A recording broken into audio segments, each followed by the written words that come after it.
नमस्कार दोस्तों, बाजार दर्शन के यूट्यूब चैनल में मैं नीतीश कुमार झा आपका स्वागत करता हूं। इस सेगमेंट में हम लोग बात करते हैं स्टॉक मार्केट और फाइनेंशियल मार्केट में चल रहे कुछ ऐसे न्यूज़ के बारे में जिनका असर आने वाले दिनों में ज़रूर देखने को मिलेगा।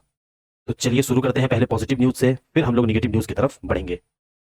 तो पहला न्यूज़ जो है दोस्तों, वो सीसीडी कॉफ़ी डे इंटरप्राइजेस से निकल के आ रहा है। कॉफ़ी डे इंटरप्राइजेस का स्टॉक दोस्तों 20% से बढ़ा है। इसके पीछे का रीज़न सिंपल है कि एनसीएलएटी ने जो इंसॉल्वेंसी प्रोसीडिंग्स था उसको सेट असाइड कर दिया है। अब इससे क्या है, एक बहुत बड़ा रिलीफ जो है वो उन इन्वेस्टर्स को, उन लोगों को देखने को मिला है, साथ में उनका सीसीडी कंपनी को भी देखने को मिला है, क्योंकि वो काफ़ी सालों से डेट से परेशान थे। अब क्या हुआ है कि जब इंसॉल्वेंसी प्रोसीडिंग्स असाइड हो गया है तो उनको अभी और चांसेस मिला है कि और बेहतर परफॉर्म करके कंपनी को रनिंग रख सकते हैं। ये मेन रीज़न था जिसके कारण 20% का उछाल दोस्तों देखने को मिला है सीसीडी में। बढ़ते हैं दोस्तों दूसरे न्यूज़ की तरफ। दूसरा न्यूज़ हमारा कहता है कि गोल्ड जो है ना, बहुत सारे चीफ इकोनॉमिक एडवाइज़र जो है उनका कहना है कि गोल्ड एसेट क्लास जो है वो आने वाले सालों में बढ़ने वाला है। क्योंकि गोल्ड ही एक ऐसा इंस्ट्रूमेंट है जो इन्फ्लेशन को के अगेंस्ट में हेज करने में काम आता है। और जिस हिसाब से मार्केट का कंडीशन और ग्लोबल मार्केट का जिस हिसाब से कंडीशन दोस्तों देखने को मिल रहा है, गोल्ड का दाम जो है वो तो बढ़ना ही बढ़ना है। साथ में गोल्ड का कलेक्शन इंडिविजुअल्स और ज़्यादा और इंस्टीट्यूशंस और ज़्यादा अपने पोर्टफोलियो में गोल्ड को वेटेज देंगे। और जब वो गोल्ड को वेटेज देंगे तो गोल्ड का प्राइस जो है वो डेफिनेटली मूव करेगा। बढ़ते हैं दोस्तों तीसरे न्यूज़ की तरफ। तीसरा न्यूज़ कहता है कि अडानी ग्रीन को $1.06 बिलियन का लोन मिल गया है। अब इस लोन से वो अपने ग्रीन प्रोजेक्ट जो है ना उसको और आगे बढ़ाएंगे, और जो उनका सस्टेनेबल ग्रोथ का जो प्लान है ना उस प्लान को और आगे बढ़ाएंगे। बढ़ते हैं अगले न्यूज़ की तरफ। अगला न्यूज़ कहता है कि विशाल मेगा मार्ट जो एक्सपेक्ट कर रही है 17% का रेवेन्यू ग्रोथ 25 से 28 के बीच में। ये रेवेन्यू ग्रोथ के पीछे इनका बैकिंग क्या है कि रिटेल का एक्सपेंशन हो रहा है, कस्टमर का डिमांड बढ़ रहा है, तो ये एक्सपेक्ट कर रहे हैं विशाल मेगामार्ट कि 17% का रेवेन्यू में इनको ग्रोथ देखने को मिलेगा। चलिए अच्छी बात है अगर मिले तो।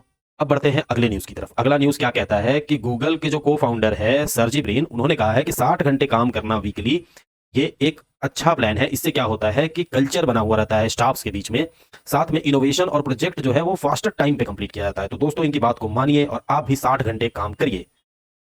चलिए बढ़ते हैं अगले न्यूज़ की तरफ। अगला न्यूज़ कहता है कि मार्केट में रिकवरी जो आ रहा है उसके पीछे अर्निंग ग्रोथ का बहुत बड़ा हाथ है।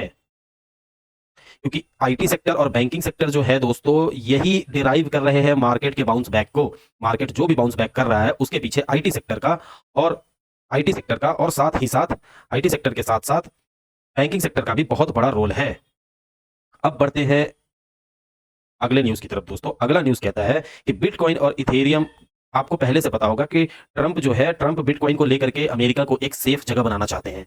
तो ट्रंप ने अनाउंस कर दिया है क्रिप्टो स्ट्रेटेजिक रिजर्व। इस मूव से वो ये एम कर रहे हैं कि यूएस जो है वो क्रिप्टो फ्रेंडली नेशन बनेगा, जिससे डिजिटल एसेट में इन्वेस्ट करने में इन कॉन्फिडेंस बढ़ेगा लोगों का, खास करके यूएस के मार्केट में। अच्छी बात है दोस्तों, क्योंकि फ्यूचर वैसे भी बिटकॉइन की तरफ और डिजिटल करेंसी की तरफ जाएगा ही जाएगा दोस्तों। चलिए बढ़ते हैं अगले न्यूज़ की तरफ। अगला न्यूज़ अल्ट्राटेक से निकल के आ रहा है। अल्ट्राटेक का सीमेंट का स्टॉक जो है ना वो इनिशियल डिक्लाइन के बाद रिकवर करते हुए नजर आ रहा है। इससे पता चलता है कि अल्ट्राटेक कंपनी का जो फाउंडेशन है दोस्तों वो काफी स्ट्रांग है। कंपनी का जो एक्सपेंशन प्लान्स है ना वही डिमांड को और वही इनके स्टॉक्स को सस्टेन करके रख रही है। इनके स्टॉक्स को सस्टेन करने के पीछे सिर्फ और सिर्फ अल्ट्राटेक के फ्यूचर ग्रोथ का प्लान है।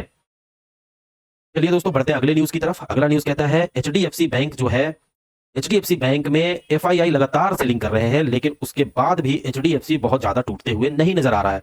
इसके पीछे भी वही रीजन है दोस्तों कि फंडामेंटल उनका अच्छा है, इसीलिए वो डोमेस्टिक इन्वेस्टर को अट्रैक्ट कर पा रहे हैं। एफआईआई पैसा निकाल रहे हैं और मार्केट गिर नहीं रहा है, स्टॉक गिर नहीं रहा है। इसके पीछे है कि जो डोमेस्टिक इन्वेस्टर्स है, जो हम आप जैसे लोग हैं, जो रिटेलर्स है, उनका भरोसा एचडीएफसी पे अभी भी बना हुआ है दोस्तों। चलिए ये एक पॉजिटिव न्यूज़ है। अब बढ़ते हैं अगले न्यूज़ की तरफ। अगला न्यूज़ कहता है कि रुपी जो है वो डॉलर के अगेंस्ट में धीरे-धीरे स्ट्रांग होता हुआ नज़र आ रहा है, और इसके पीछे सिर्फ और सिर्फ पॉजिटिव ट्रेड बैलेंस और फॉरेन इन्वेस्टमेंट कंट्रीब्यूट्स का ही पार्टिसिपेशन देखने को मिलता है। लेकिन फिर भी दोस्तों रुपीज़ इतना नीचे गिर चुका है अभी कि इसको अभी रिकवर करने में काफ़ी समय लगेगा। इंडिया को बहुत ज़्यादा ग्रो करना पड़ेगा, तब जाकर के कभी वो डॉलर के कंपैरिजन के लायक होगा। अभी रुपी को डॉलर से कंपेयर करना बिल्कुल सही नहीं है दोस्तों। तो दोस्तों ये थे हमारे कुछ पॉजिटिव न्यूज़ मार्केट में। जिससे आपको पता चला कि मार्केट में एक्चुअली चल क्या रहा है। अगर आपने पैसा लगा रखा है तो आपको थोड़ा कॉन्फिडेंस आएगा कि ठीक है, मार्केट आपको कौन सा स्टॉक कहां तक लेके जाएगा। अब बढ़ते हैं दोस्तों नेगेटिव न्यूज की तरफ। नेगेटिव न्यूज क्या कहता है कि रिलायंस इंडस्ट्रीज का जो शेयर है ना, वो 200 WMA के नीचे चल रहा है। कोविड के बाद पहली बार 200 वेटेड मूविंग एवरेज के नीचे किसी प्राइस का चलना, वेटेड मूविंग एवरेज के नीचे प्राइस का चलना मतलब कुछ ना कुछ फियर मार्केट में घूम रहा है रिलायंस इंडस्ट्रीज को लेकर के। इसके पीछे का जो रीजन है दोस्तों ना, वो रीजन मैक्रो इकोनॉमिक, जो पूरा वर्ल्ड में जो इकोनॉमिक का क्राइसिस का जो प्रिडिक्शन किया जा रहा है ना, उसको माना जा रहा है। क्योंकि एफआईआई अपना पैसा निकाल के ले जा रहे हैं, और ऑब्वियस सी बात है जब एफआईआई पैसा निकाल के ले जा रहे हैं, वर्ल्ड इकोनॉमी अनसर्टेन है, तो उसका असर हमारे इंडिया के जो जायंट्स हैं उस पर भी देखने को जरूर मिलेगा। बढ़ते हैं अगले न्यूज की तरफ। अगला न्यूज है ओला इलेक्ट्रिक से। ओला इलेक्ट्रिक लगातार छठे दिन भी लॉस दिखा रहा है। अब ओला क्या कर रहा है कि 1000 से ज्यादा जॉब्स को कट करेगा, क्योंकि कंपनी को दिक्कत हो रही है, उनके कॉस्ट तो बढ़ रहे हैं, बट ओला इलेक्ट्रिक का डिमांड नहीं है मार्केट में। इस कारण से वो अब अपने प्लांट्स को डाउन साइज करने वाले हैं दोस्तों, वो अपने प्लांट्स को डाउन साइज करने वाले हैं। तो ये काफी बुरी खबर है। अब बढ़ते हैं दोस्तों अगले न्यूज की तरफ। अगला न्यूज कहता है कि stock market volatility, foreign investors अपना फंड को निकाल के ले जा रहे हैं, इस कारण से स्टॉक मार्केट में काफी ज्यादा वोलेटिलिटी अभी भी है। हायर इंटरेस्ट रेट के कारण से सेल ऑफ और भी ज्यादा तेजी से होता नजर आ रहा है दोस्तों।